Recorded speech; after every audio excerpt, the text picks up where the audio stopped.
আসিফ ভাই, হাসনাত ভাই, সার্জিস ভাই, যারা যারা আছেন, পিঠের চামড়া থাকবে না।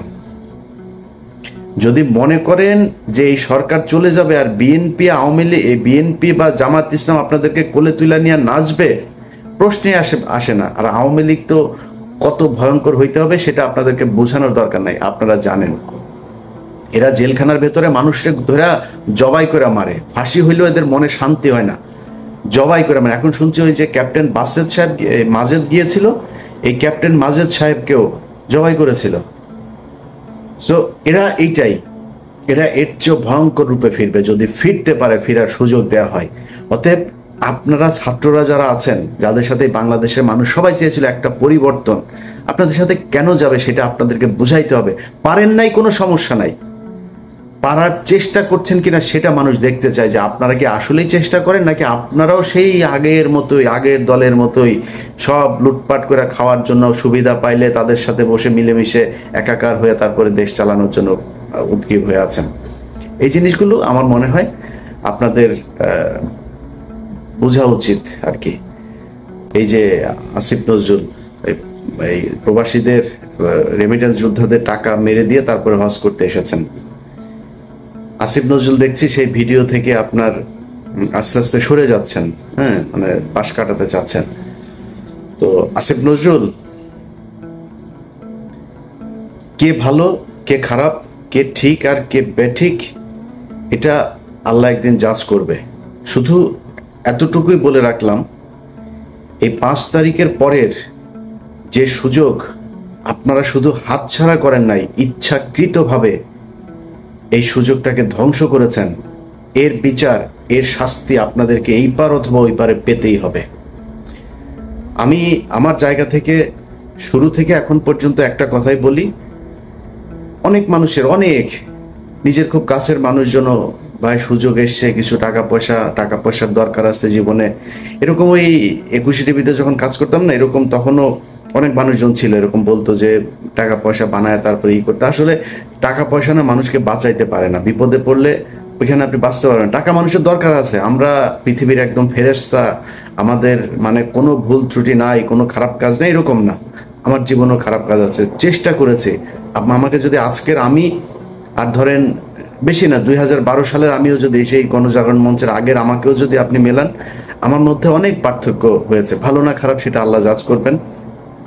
চেষ্টা করেছি নিজের সমস্যাগুলো সমাধান করতে।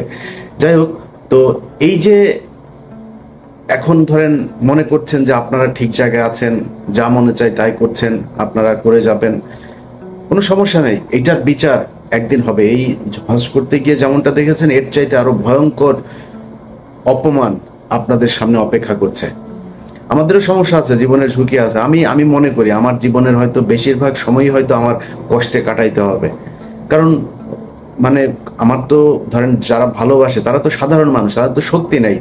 আমাকে যারা মানে অপছন্দ করে বা যাদের বিরুদ্ধে কথা বলেছে তারা তো শক্তিশালী। সো তাদের ব্যাপারে মানে কথা বলতে গেলে, তাদের বিরুদ্ধে যদি করি, সেটার তো শাস্তি তো আছে, সেটার জন্য হয়তো কোনো এক সময় সে শাস্তি পেতে হবে। যাই হোক, যেটাই হোক, আল্লাহর কাছে দোয়া করি যেন আল্লাহ ইমান ঠিক রাখেন এবং মানে ধৈর্য ধরে যেন যে কোনো শাস্তি মোকাবেলা করতে পারি, এতটুকু, এর বাইরে আর কোনো কিছু না। তো আজকে যে বিষয়টা নিয়ে কথা বলতে এসেছি সেটা হচ্ছে, ধরেন গতকালকে একটা দেখলাম, একজন রিক্সা চালক মারা গিয়েছিল, যে রিক্সা চালক সবাইকে ধরে ধরে নিয়ে যেয়ে তারপরে আপনার হসপিটালে দিয়ে আসতো। সেই লোকটার স্ত্রী গত সপ্তাহ থেকে তিনি ভিক্ষাবৃত্তিতে নেমেছেন, ভিক্ষা করে খাচ্ছেন। তো সমন্বয়ক যে কজন আছেন, যারা ছাত্র নেতা, যারা ছাত্রদের থেকে উপদেষ্টা হয়েছেন, আমি তাদেরকে সরাসরি এই কথাগুলো বলেছি। এই প্ল্যাটফর্মে আমি ওপেন এই কথাগুলো বলতে চাই। দেখেন, ধরেন এই যে এই ছাত্রদের ভবিষ্যৎটা আসলে কি, তারা কি চায়? তারা যদি মনে করে যে আমাদের হাতে হাজার হাজার লক্ষ লক্ষ কোটি কোটি টাকা আসবে, আমরা এই কোটি কোটি টাকা দিয়ে তারপরে রাজনৈতিক দল গঠন করবো, এরকম দু একজনের কাছে শুনেছি। ধরেন একজনের কাছে টাকা পয়সা চেয়েছে বা কোনো এক জায়গায় টাকার লেনদেন হয়েছে, সেখানে শুনছি যে মানে ছাত্রদের প্রচুর টাকা পয়সা, তারা ফান্ড কালেক্ট করার চেষ্টা করছে। এটা রাস্তা না। আপনি কত হাজার কোটি টাকার মালিক হবেন? জামায়াত হচ্ছে ব্যাংকের মালিক, বিশাল বিশাল আর্থিক প্রতিষ্ঠানের মালিক। বিএনপির এরকম নেতা আছে যারা কিনা আওয়ামী লীগের সময়ে যত টাকা মান্থলি ইনকাম করতো, তাদের ব্যবসা প্রতিষ্ঠান, ব্যাংক, বিমা কোনো কিছুই বন্ধ হয়নি। এরকম অনেক নেতা আছে। আওয়ামী লীগের পরিবারের সাথে তাদের পরিবারের বৈবাহিক সম্পর্ক হয়েছে, তাদের সাথে আপনারা টাকা নিয়ে পারবেন? তা কত টাকার মালিক হবেন বলেন আপনি? টাকা পয়সা দিয়ে নতুন করে কোনো রাজনৈতিক দল আপনি দাঁড়ায় যাবেন, এই সুযোগ নাই। কিন্তু একটা সুযোগ আপনাদের হাতে এসেছিল, সেটা কি? এই আগস্টে যেই বিপ্লব হলো, এই বিপ্লবে সারা দেশের মানুষ আপনাদের পক্ষে এসেছিল। এবং আমি নিজেই আমার চ্যানেলে আমি ভিডিও বানিয়েছি। এখন আমি বলছি না যে আমি নির্বাচন চাই, আমি নিজে বলেছি 20 বছর 25 বছর যত বছর মনে চাই ইউনূস সরকার ক্ষমতায় থাকুক। আমরা এখানে উদযাপন করেছি, মনে করেছিলাম যে আমরা বোধহয় স্বাধীন হয়ে গিয়েছে। মিথ্যা, সবকিছুই ভুল ছিল। এই স্বাধীনতার ঠিক আগের যে সময়টা ছিল, সেই সময় আপনাদের সাথে বাংলাদেশের মানুষ যেইভাবে এসেছিল, আপনারা তাদেরকে রাখতে পারেন নাই। কেন পারেন নাই? কয়েকটা, মানে খুব বড় করে 2-3টা জিনিস বলি। দেখেন পরিবর্তনটা হয়েছে কোথায় আমাকে বলেন। আজকের যে বাংলাদেশ, এই বাংলাদেশের সাথে যদি আপনি শেখ হাসিনার বাংলাদেশকে মেলান, মানে কম্পেয়ার করেন, আচ্ছা কম্পেয়ার করলে ধরেন একটা সাধারণ মানুষকে যদি আপনি জিজ্ঞেস করেন তার যে জিনিসপত্রের দাম কিনে খেতে হয়, সেটা কি কমেছে? এটা সমস্যা না। একটা নতুন সরকারের জন্য ধরলাম 1 বছর 2 বছর তারা কষ্ট করবে, কোনো সমস্যা নাই, কষ্ট করুক। কিন্তু সেটার জন্য তো আপনার কিছু করতে হবে, তাই না? একজন মানুষ মনে করেন যে বিদেশে যাবে, তার বিদেশে যাওয়ার জন্য আগে কয় টাকা দিত সে? আগে যদি নাকি মনে করেন সৌদি আরবে যেতে 7 লাখ টাকা, 6 লাখ টাকা, 5 লাখ টাকা দিত, তাহলে আগের সরকারের সমস্যা ছিল, দুর্নীতিগ্রস্ত ছিল, তারা বিভিন্নভাবে দালাল টালাল এইসব করে টাকা পয়সা করতো। এই জন্য ইন্ডিয়াতে যেতে লাগে 1 লাখ টাকা, 1.5 লাখ টাকা, আমাদের এখান থেকে 7 লাখ টাকা লাগে। মালয়েশিয়াতে যেতে 60,000 70,000 টাকা লাগে, আমাদের এখান থেকে লাগে 5 লাখ টাকা। ওমান, কাতার, দুবাই, মধ্যপ্রাচ্যের সব দেশে একই অবস্থা। এখন বৈষম্য কাটানোর জন্য বৈষম্য বিরোধী আন্দোলন হয়েছে, মানুষ রক্ত দিয়েছে। সেই বৈষম্য শেষ করার পরে তাদের তো কম লাগবে টাকা, তাই না? আসলেই কি লাগছে? তাহলে এইটার দায় কার?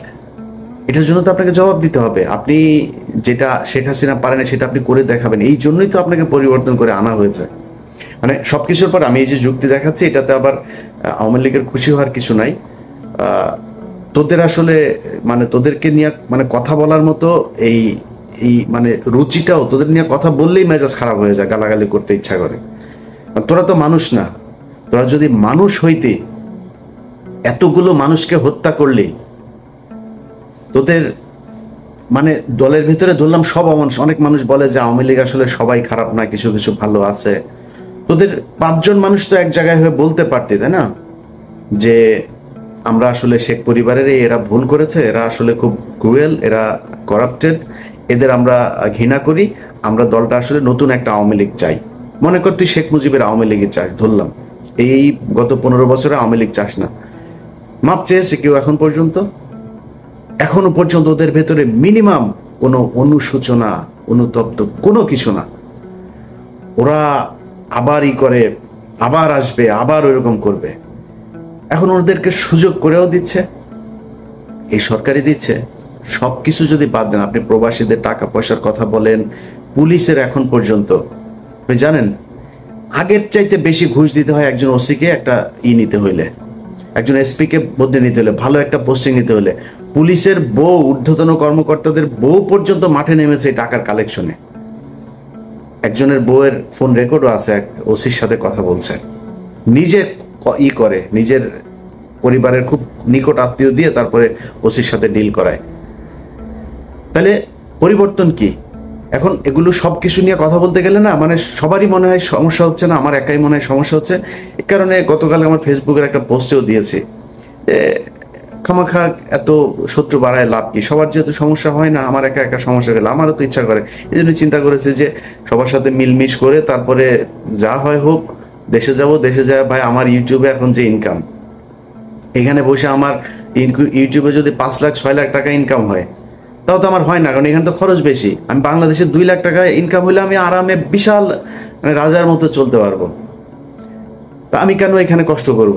কেন আমি সরকারের সাথে, সেনাবাহিনীর সাথে, পুলিশের সাথে, বিভিন্ন রাজনৈতিক দলের সাথে কেন ঝামেলা করবো? কারোর যেহেতু সমস্যা হচ্ছে না, তাহলে আর কি সমস্যা নাই। এই কষ্ট থেকেই কথাগুলো বললাম। এখন পুলিশ থেকে শুরু করে সব জায়গাতে সমস্যা, সব কিছু যদি বাদ দেন, সব বাদ। আচ্ছা, যেই হত্যাগুলো হইল, এটার ব্যাপারে মিনিমাম একটা ইতে যাওয়া দরকার ছিল, চান নাই। এখন এই যে ছাত্ররা মনে করছেন যে আপনারা টাকা পয়সা করে তারপরে বিশাল আকারে একটা মানে এই ফান্ড তৈরি করে তারপরে রাজনৈতিক দল গঠন করবে, নতুন দল। এই মাসে সম্ভবত আপনাদের নতুন দল আসবে। আপনার দলে মানুষ আসবে কেন আমাকে বলেন? কিসের জন্য আসবে? কোনো একটা কারণ থাকতে হবে তো। আপনি অন্য দলের চাইতে কোন জায়গায় ভিন্ন, যেই কারণে আপনার দলে আসবে? সেটা আসতে হলে অন্তত আমি মনে করি 2টা কাজ করতে হইতো। 1 নম্বর, এই যে আওয়ামী লীগের যেই হত্যা মামলার আসামিগুলো, চিরুনি অভিযান চালায় প্রতিটা আসামিকে ধরতে হবে। ধরার পর তারপরে তাদের বিচার কি হবে, কে নির্দোষ কে দোষী, সেটা পরে আপনি করবেন, বিচার হবে, তদন্ত হবে, চার্জশিট যাবে, মামলার প্রক্রিয়া চলবে। যে দোষী হয় সে দোষী, যে নির্দোষী হয় সে খালাস পাবে, ছাড়া পাবে। কিন্তু আমাদের চোখের সামনে ঢাকা শহরের মধ্যে সময় টিভির মতো জায়গায় 7 জন খুনি মামলার আসামি, 2-3 মামলার আসামি পর্যন্ত ধরা পড়ছে। মুন্নি শাহ ধরা পড়ার পরে ছাড়া পড়লো। আরে ভাই, খেলা নাকি? মানে হত্যা মামলার আসামি আপনি ধরছেন, মন চাচ্ছে ছেড়ে দিচ্ছে। হত্যা মামলার আসামিকে পুলিশ ওসিকে বলছে যে ভাই এখানে আসামি আছে, আসামি ধরেন। বলে ঊর্ধ্বতন কর্মকর্তার ছাড়া ধরা যাবে না। এই যে সিটিটিসি, আপনার এই যে সিটিটিসিতে আসাদুজ্জামান, তারপরে আসাদুজ্জামানের সাথে ওর এক স্টেনও ছিল নজরুল, হ্যাঁ, সে কয়েকদিন আমার নিয়ে ফেসবুকে পোস্টও করেছে। পুলিশের একজন এসআই সে আমার নিয়ে ফেসবুকে পোস্ট করে, মানে চ্যালেঞ্জ করে তারা ধরতে পারবে না। শুনছি আর আবার এই বিভিন্ন তদবির করে এরা চাকরিতেও ঢুকছে। ডিবি, তারপরে গোলাম রাব্বানির ভাই পর্যন্ত এখনো পুলিশে চাকরি করে। কাকে নিয়ে আপনি যুদ্ধ করবেন বলেন? কালকে যদি শেখ হাসিনা বলে যে আমি দেশে ঢুকে যাব, আওয়ামী লীগের লোকজনের যদি, আওয়ামী লোক তো কারোর তো আপনি ধরেন নাই, কয়টা ধরেছেন আপনি? সব তো এলাকাতে আছে। যদি বলে ধরে যাব, আওয়ামী লীগ এখন বিএনপির পেছনে, জামাতের পেছনে যায় যোগ দিচ্ছে। আপনার কি মনে হয় ওরা বিএনপি করে ফেলেছে, জামাতের আদর্শ নিয়ে নিয়েছে? ওরা তো আওয়ামী লীগই। ওরা যখন দেখবে আপনার পেছনে পেছনে রাজনীতি করা লাগে, যখন দেখবে হাসিনা ঢুকেছে দেশে, ওরা হাসিনার পেছনে রাজনীতি করবে, ওরা ওদের ঝাঁপায় পড়বে আবার ফের। আর এটার জন্য যদি নাকি মনে করেন ঠেকানোর জন্য প্রশাসন, সচিবালয়, কোন জায়গায় আপনি নিয়ন্ত্রণ নিয়েছেন আমাকে বলেন? কথা বললে অনেকে কষ্ট পাবেন, জামাত কষ্ট পাবে, বিএনপি কষ্ট পাবে, আমি কোনো রাজনৈতিক দলকে বলতে চাই না, কিন্তু সারা দেশে চাঁদাবাজি চলছে, সারা দেশে চলছে একদম। আমারে তো মনে করেছেন যে আমি হয়তো আওয়ামী লীগের সময় আওয়ামী লীগের বিরুদ্ধে কথা বলেছি, বিএনপি জামাত যখন ক্ষমতায় আসবে তখন আমি তাদের পক্ষে কথা বলবো। এটা আমি পারবো না, আমি হয়তো চুপ থাকবো, কিন্তু পারবো না আপনার পক্ষে মিথ্যা কথা বলতে। সারা দেশে চাঁদাবাজি হচ্ছে, ব্যাপক চাঁদাবাজি হচ্ছে। এখন এই যে চাঁদাবাজি করছেন, কোত্থেকে করছেন আপনি চাঁদাবাজি? হাটে ঘাটে, ওই বাস স্ট্যান্ড, ওই গরুর বাজার, ওই হাওর বাওর, এই যে এসব লিস্ট এগুলো নিয়ে আপনারা দখলে নিয়েছেন। দখলে নিয়ে কি করছেন? ওইখানে চাঁদাবাজি।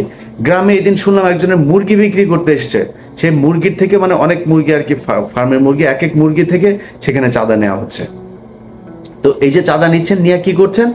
একদম প্রান্তিক লেভেলের যে মানুষ আছে তাদের কাছে আপনি চাঁদাবাজ হিসেবে উপস্থাপিত হচ্ছেন। কিন্তু একটু চিন্তা করে দেখেন তো, প্রশাসনের, সচিবালয়ের, কোর্টের কোন জায়গায় 2-4টা জায়গা বাদে কোন জায়গাটায় আপনার জামাত বা বিএনপির লোক আছে? আমার দেখান 2-4টা জায়গার মধ্যে যে একটা ধাক্কা যদি শেখ হাসিনা দেয়, আওয়ামী লীগ দেয়, আপনি যে প্রশাসনের এই দিক থেকে যে সমর্থন পাবেন সেই সুযোগটা আছে আপনার? নাই। তো কি নিয়ে আপনি যুদ্ধ করবেন? অতএব ছাত্রদের আমি মনে করি, সেদিন আমার সাথে যাদের কথা হচ্ছে তাদেরকেও আমি একই কথা বলেছি, তারা বলছে যে আমরা আসলে অনেক কিছু চাইলেও পারছি না। তা আপনারা যদি পারছেন না, এটা কি মানুষ জানে যেই হোক, মানে ছাত্রদের ভেতরে আমি কারণ নাম ধরছি না, যেই আমার সাথে যারই কথা হোক, যেই লেভেলেরই হোক, এ বলছে আমরা পারছি না। আপনারা পারছেন না এটা তো মানুষ জানে না। আমরা তো মনে করছি আপনারা সরকারের পার্টে আছেন, সরকারের সাথে কাজ করছেন মিলেমিশে, আপনারা যা চাচ্ছেন সরকার সেটাই করছে, সরকার যা করছে সেটাই আপনাদের কাজ, আমরা তো এইটা মনে করছি। আপনাদের কথা যে সরকার শুনছে না সেটা তো বলতে হবে। বলতে হলে কি করতে হবে? সরকারের ছাত্রদের প্রতিনিধি যারা আছে তাদেরকে পদত্যাগ করতে হবে, করে রাস্তায় নেমে আসতে। তো যাই হোক, যে বিষয়টা বলছিলাম আগেও, যে অনেকের কাছে খারাপ লাগতে পারে, কিন্তু সত্যি কথা যেটা ভাই, এই দেশটা দেখলাম তো 5 তারিখের পরে, এখানে টাকা পয়সা হইলে সব পার্সেজ হওয়া যায়। ইভেন কি জানেন, বললে কষ্ট পাবেন, আমরা যে 57 কর্মকর্তার জন্য কষ্ট পাই না, আমরা বলি এই দেশের স্বাধীনতা সার্বভৌমত্ব সবকিছু এই 57 জন অফিসারকে মারার কারণে আমাদের দেশ ইন্ডিয়া দখল করে নিল, এগুলো বলি না। সেই 57 জন কর্মকর্তাদের ভেতরেও তাদের পরিবারের লোক, সন্তান, স্ত্রী টাকার কাছে বিক্রি হয়ে গেছে, তাদের স্বামীদেরই চায় না, বিচার চায় না। এটা নিয়ে আবার আরেক ভিডিওতে কথা বলবো। আজকে এই পর্যন্তই। যারা মনে করছেন যে এই টাকা পয়সা ইনকাম করে স্রোতের সাথে গা ভাসিয়ে যে যা যেইভাবে পাচ্ছেন টাকা পয়সা কামায় টামায় নিয়ে টাকা আপনারা অনেক কিছু দিবে, এটা একদিন প্রমাণ হয়ে যাবে। যুগে যুগে বহু প্রমাণ হয়েছে, আপনার ক্ষেত্রে প্রমাণ হবে। আমি ইলিয়াসের চেহারা সেদিন আপনার চোখের সামনে ভাসবে, যে 2000 মানুষ মারা গিয়েছে, সেই মানুষের লাশের সাথে বেইমানি করে আপনি আপনার ব্যক্তি স্বার্থের কাছে বিক্রি হয়েছেন। আল্লাহ হাফেজ।